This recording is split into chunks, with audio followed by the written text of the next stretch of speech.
Perkenalkan, nama saya Ginanjar Asari. Saya kuliah di Universitas Alma-Ata, ngambil prodi S1 Perbankan Syariah. Di sini saya akan menjelaskan pengertian sul. Secara bahasa, kata al-sul artinya memutuskan pertengkaran atau perselisihan. Sedangkan secara istilah, syarah ulama mendefinisikan sul sebagai berikut. Ada beberapa ulama yang mendefinisikan sul. Menurut ulama Taqi al-Din Abu Bakar Ibnu Muhammad al-Husain, sul adalah akad yang memutuskan dua pihak yang bertengkar atau berselisih.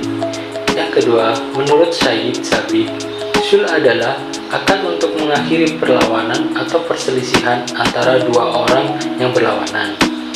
Dari definisi di atas, maka dapat disimpulkan bahwa sul adalah suatu usaha untuk mendamaikan dua pihak yang berselisih, bertengkar, saling dendam, dan bermusuhan dalam mempertahankan hak, dengan usaha untuk berakhir perselisihan.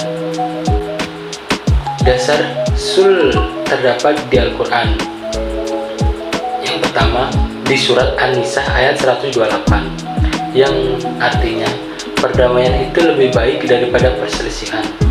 Yang kedua, surat Al-Hujurat, yang artinya tidak ada kebaikan pada kebanyakan bisikan-bisikan mereka, kecuali bisikan orang yang menyuruh manusia memberikan sedekah.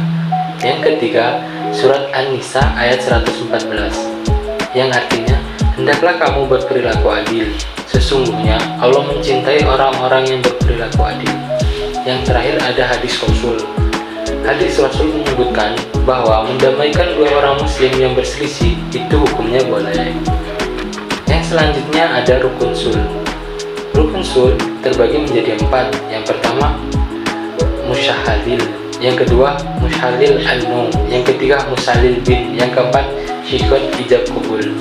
Yang pertama, musalil, yaitu dua belah pihak yang melakukan akad sul untuk mengakhiri pertengkaran atau perselisihan.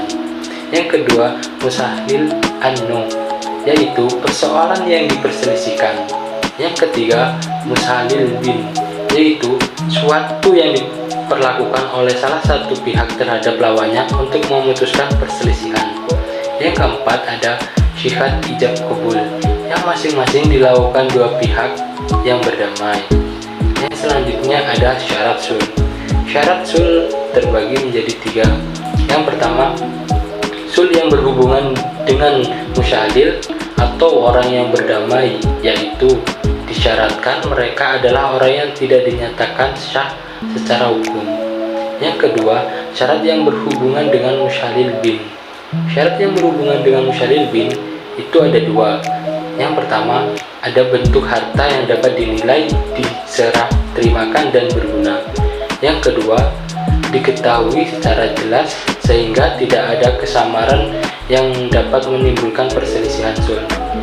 Syarat sul yang terakhir yaitu syarat berhubungan dengan musyahadil an-num, yaitu suatu yang diperkirakan termasuk hak manusia yang boleh diiwatkan atau diganti.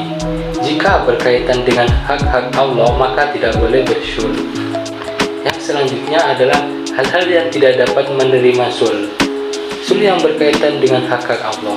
Contohnya, jika orang yang berbuat zina, mencuri, atau minum khamar berdamai berbuat kepada orang yang menangkap yang akan membawanya ke hakim dengan memberikan uang misalnya, agar ia dapat dilepaskan, maka sul seperti itu tidak dibenarkan, karena hal tersebut tidak dapat diganti. Jika dilakukan iwat pada pertengkaran di atas, maka itu dianggap riwah atau penyogokan. Maka dari itu, berzina, mencuri, minum khamar itu tidak termasuk di dalam sul. Cukup sekian presentasi dari saya. Bila ada kekurangan saya mohon maaf. Wabillahi taufiq wal hidayah. Wassalamualaikum warahmatullahi wabarakatuh.